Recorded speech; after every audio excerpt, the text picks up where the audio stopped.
આજે જૂનાગઢ જિલ્લામાં સંકલન સમિતિની બેઠક મળી હતી, જેમાં વિસાવદરના ધારાસભ્ય ગોપાલ ઇટાલિયા પણ વિવિધ તેમના ગામના, તેમના તાલુકાના સળગતા પ્રશ્નો છે, તેમના મત વિસ્તારના, તેને લઈને ઉપસ્થિત રહ્યા હતા. જેમાં કેટલાક અધિકારીઓનું તેમણે વારો પાડી નાખ્યો, જે તેમણે આક્રોશ વ્યક્ત કર્યો છે. વિવિધ મુદ્દાઓને લઈને અધિકારીઓ દ્વારા કોઈ નિરાકરણ લાવવામાં નથી આવી રહ્યું. ત્યારબાદ તેમણે મીડિયા સમક્ષ શું નિવેદન આપ્યું છે, કયા કયા પ્રશ્નો તેમની સમક્ષ આવ્યા છે ને સંકલન સમિતિમાં અધિકારીઓએ શું જવાબો આપ્યા છે, વિગતે વાત કરી. વૈષ્ણવજન તો તેને કહીએ જે પીડ પરાઈ જાનાને રે. નમસ્કાર દર્શક મિત્રો, નવજીવન ન્યૂઝમાં આપનું સ્વાગત છે. હું છું ફૈઝાન. ગુજરાતમાં અવારનવાર અધિકારી શાહી સામે રાજકીય પક્ષના નેતાઓ છે તે સવાલ ઉઠાવતા હોય છે. વિપક્ષ તો ઠીક, થોડાક દિવસ પહેલાં સત્તા પક્ષના ધારાસભ્યો દ્વારા આ મામલે રાજ્ય સરકારને પત્ર લખીને માંગ કરી હતી કે તેમના પ્રજાના કામો નથી થતા. ત્યારે આજે જૂનાગઢ જિલ્લામાં સંકલન સમિતિની બેઠક મળી હતી, જેમાં વિવિધ વિધાનસભાના ધારાસભ્યો ઉપસ્થિત રહ્યા હતા અને વિસાવદરના આમ આદમી પાર્ટીના ધારાસભ્ય ગોપાલ ઇટાલિયા પણ ઉપસ્થિત રહ્યા હતા, જ્યાં તેમના વિસ્તારમાં જે વિવિધ પ્રશ્નો તેમના સમક્ષ આવ્યા, જેમાં મૂળપરી ગામમાં પાણીની ટાંકી જે જર્જરિત છે તે ઉતારી લેવાનો મામલો હોય કે પછી સહકારી મંડળીમાં જે ખેડૂતોને હેરાનગતિ કરવાની બાબત હોય કે પછી જે બ્લાસ્ટિંગ જે એમના અલગ અલગ ગામોમાં ચાલી રહ્યું હોય તેની વાત હોય કે કેટલાક ગામોમાં ગ્રામ પંચાયત ન હોય તેવી માહિતી સામે આવી. તેવા મુદ્દાઓ જે ધારાસભ્ય ગોપાલ ઇટાલિયા સમક્ષ આવ્યા અને તેમણે સળગતા મુદ્દાઓ આ સંકલન સમિતિની બેઠકમાં ઉઠાવ્યા અને અધિકારીઓનો બરોબરનો વારો લઈ લીધો. એ સમગ્ર ઘટનાને લઈને જે રજૂઆતો તેમણે મીડિયા સમક્ષ કહી છે, કયા કયા મુદ્દાઓ તેમણે ઉઠાવ્યા અને અધિકારીઓ પાસે તેમના સવાલોના શું જવાબ આપ્યા તે પણ સાંભળ્યું. જૂનાગઢ જિલ્લાની જિલ્લા ફરિયાદ સમિતિની બેઠક હતી. કલેક્ટરશ્રીની અધ્યક્ષતામાં જિલ્લા કક્ષાના તમામ અધિકારીઓની હાજરીમાં, ધારાસભ્યોની હાજરીમાં મીટિંગ દર મહિને થતી હોય છે. આ મીટિંગનો ઉદ્દેશ્ય એવો છે કે ધારાસભ્યો તરફથી જનતાના કોઈ પણ મુદ્દાઓ, વિષયો, રજૂઆતો, પ્રશ્નો, ફરિયાદો આપવામાં આવે તો એના ઉપર ચર્ચા થાય, સંવાદ થાય અને એનું સફળ સકારાત્મક પરિણામ આવે, સંતોષકારક પરિણામ આવે એવા પ્રયત્નો કરવાની આ મીટિંગ હોય. પણ આજે મારે બહુ દુઃખ સાથે આ મીટિંગમાં કહેવું પડ્યું કે કેવા કેવા પ્રશ્નો ઉપર મહિનાઓ સુધી ચર્ચા કરવી પડે છે. અમારા મોટી મોણપરી ગામમાં, છેલણકા ગામમાં, ચાંપકા ગામમાં અને કરિયા ગામમાં ટાંકી જર્જરિત થઈ ગઈ છે. વર્ષો પહેલા જર્જરિત છે, એને તોડવાની છે. જુલાઈ મહિનાથી હું આ બેઠકની અંદર કલેક્ટરની અધ્યક્ષતાની બેઠકમાં કહી રહ્યો છું કે ટાંકી તોડો, જર્જરિત છે, આપમેળે પડી જશે તો કોઈ મરી જશે. હવે ટાંકી તોડવાની બાબતમાં અધિકારીઓ એકબીજાને પત્રો લખે છે. જુલાઈ મહિનાથી લઈ આજે જાન્યુઆરી આવી ગયો. જર્જરિત તો ઘણા વર્ષોથી છે. મેં ઉઠાવવાની શરૂઆત કરી એ પછી તે હજુ તો કાગળ નરસૈયો જેમ સામળિયા શેઠને મૂંડી લખતો એ મૂંડી લખ્યા કરે છે. તમે તોડશો કે હું તોડીશ? મેં આજે કીધું કે શરમનો વિષય છે કે કલેક્ટર, ધારાસભ્ય અને જિલ્લા કક્ષાના અધિકારીઓની હાજરીમાં ટાંકી તોડવા જેવી બાબતોની ચર્ચા કરવી પડે. એનો અર્થ એ થયો કે આપણે કેટલી હદે પાછળ છીએ. દુનિયાના દેશો ક્યાં પહોંચ્યા ને આપણે ટાંકી તોડવા માટે કલેક્ટરની અધ્યક્ષતામાં મીટિંગ રાખી કે આ ટાંકી તોડશો કે કેમ. અને માત્ર ટાંકી તોડવાનો મુદ્દો નથી. ગુજરાત સરકારના પૂર્વ કેબિનેટ મંત્રીનું વતનનું ગામ કાલાવડ, વિસાવદર તાલુકાનું, ત્યાં ગ્રામ પંચાયત 6 વર્ષથી બને છે. 6 વર્ષથી એ બાંધકામ પૂરું નથી થતું. કોન્ટ્રાક્ટરો મનમાની કરી રહ્યા છે. અધિકારીઓ કોન્ટ્રાક્ટરોને કંઈ કહી નથી શકતા. કેબિનેટ મંત્રીના પોતાના વતનના ગામમાં ગ્રામ પંચાયત જ નથી. એ વાતની ગંભીરતા જિલ્લા વહીવટી તંત્રને છે નહીં.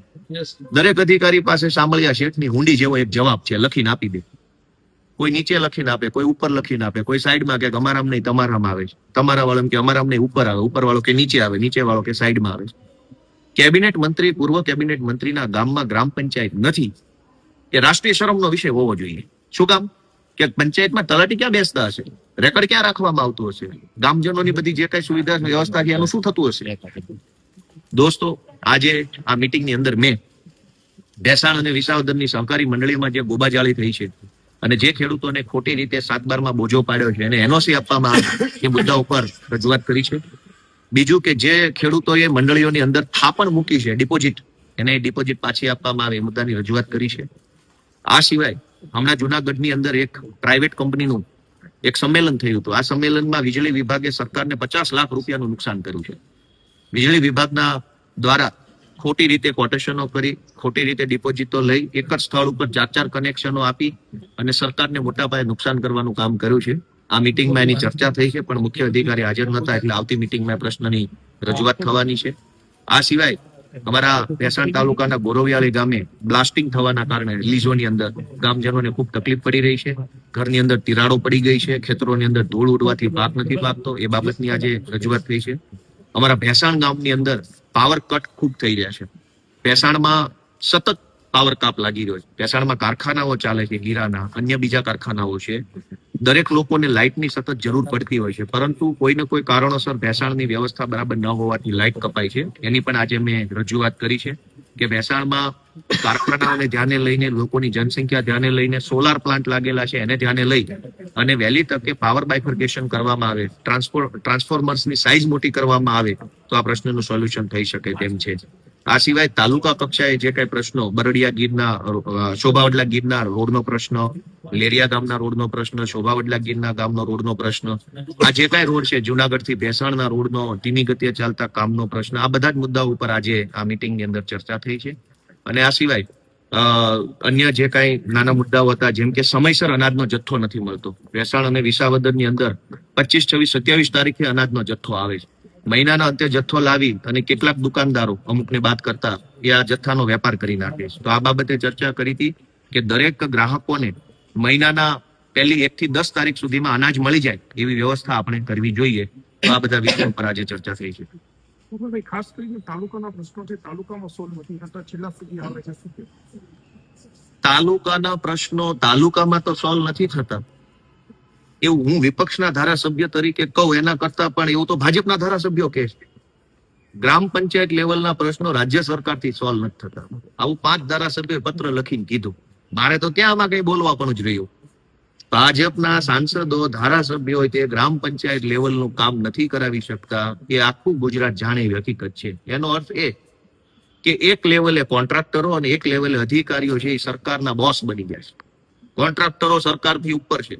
બીસીપી પાર્ટી, ભારતીય કોન્ટ્રાક્ટર પાર્ટી, એની સરકાર છે. અને અધિકારીઓનું કોઈ માનતું નથી. અધિકારીઓ નોટિસની ગેમ રમ્યા કરે છે. ગામને એનો હક નથી મળતો, લોકોને એનો હક નથી મળતો, અને નોટિસ. વર્ષો સુધી નોટિસની રમત ચાલે. કંઈક થોડી ગંભીરતા આવે એવા અમે આશા રાખીએ છીએ. સરકારની રજૂઆત છે.